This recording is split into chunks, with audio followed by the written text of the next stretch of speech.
Maqungo, who's NUMSA's National Treasurer.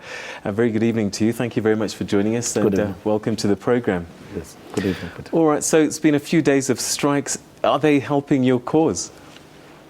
Yes, I can say, because yesterday we received a formal letter from the employers that they want to meet with us, and this afternoon, in fact tonight, the General Secretary and the Deputy General Secretary are in a meeting with the employers. So it is quite clear that the strike does have an impact to the employer association. And how are those negotiations going? Do you have any idea?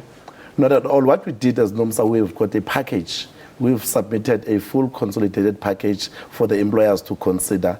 They are busy in a caucus right now, looking on what we submitted, what we think should avert the continuation of the strike.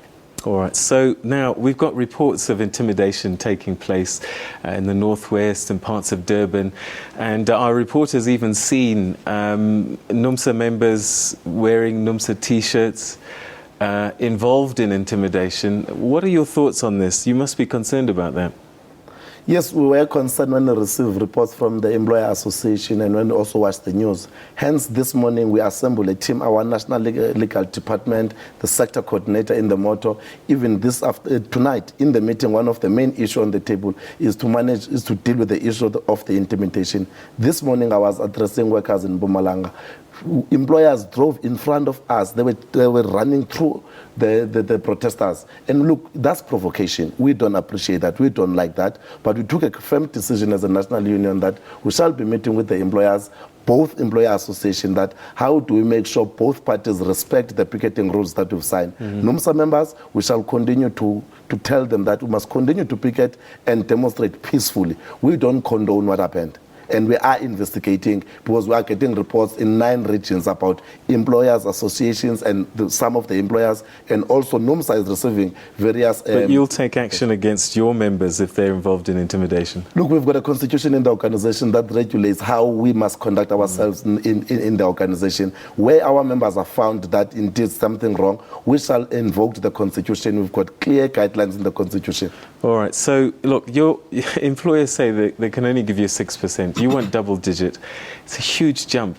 Are you going to get there? And if not, will you continue to strike?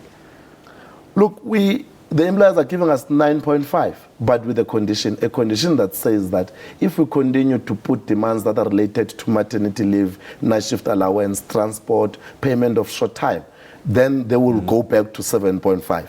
Which we don't want that. We submitted a package, and we're of the view that for the past 3 years, these employers knew very well that come the end of August, we will be obviously being in a position of engaging with them, and we're of the view that they are able to sustain, and our demands are reasonable and achievable. We're running out of time, but an ESCOM strike is looming. You're involved in that as well? Yes, we are involved. We submitted demands in ESCOM with all the sectors at the beginning of May. Up until to date, we are unable to resolve the impasse there. On the 25th of September, there's a last round of arbitration. Once that we are not successful, we are going to meet with the CEOs. If the CEOs are unable to accede, obviously, as an organization, we are left with no choice but to submit a notice of a strike. But at the moment, we have not decided when we shall be doing that. All right, so we're going to have to leave it there, but thank you very much indeed for joining us on the programme today.